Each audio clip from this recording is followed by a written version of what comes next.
নমস্কার, সমন্বয় and mom চ্যানেলে আপনাদের স্বাগত। আমি প্রিয়াঙ্কা আবার চলে এসেছি একটি স্বরচিত কবিতা নিয়ে। আজকের কবিতাটির নাম আশঙ্কা। সকালবেলা ছেলেকে নিয়ে স্কুলে যাওয়ার পথে টোটোয় উঠে দেখা হলো এক অচেনা কাকিমার সাথে। বললেন তিনি, তোমরা সন্তানদের নিয়ে থাকো বড়ই ব্যস্ত, ভবিষ্যতে দেখবে তোমরাই হয়ে উঠছো সন্তুষ্ট। যে সন্তান তোমায় ছাড়া এখন নিজেকে ভাবে নিঃস্ব, সেই সন্তানই তোমায় ছাড়া ঘুরবে সারা বিশ্ব। থাকবে তুমি একলা ঘরে, পাড়ি দেবে সে বিদেশ, তোমার কথা ভাববে না সে, করবে কেবল আদেশ। এখন নিজের কথা না ভেবে যার করছো এত যত্ন, বড় হয়ে সে বুঝিয়ে দেবে যে সে কত বড় কুরত্ন।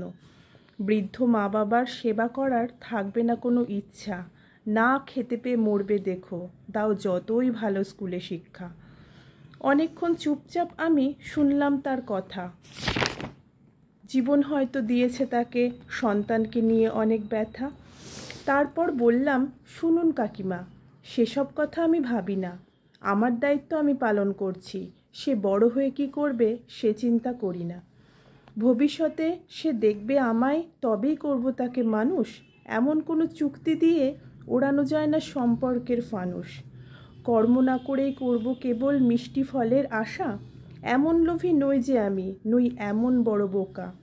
এখন আমার একমাত্র লক্ষ্য হলো এটা, সুস্থ মস্তিষ্কের মানুষ হয় যেন আমার ছোট্ট খোকা।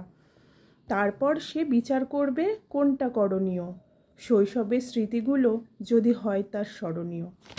বর্তমানেই ভবিষ্যতের কথা ভেবে চাপিয়ে দেব দোষ, সারা জীবন তার জন্য করতে হবে আফসোস।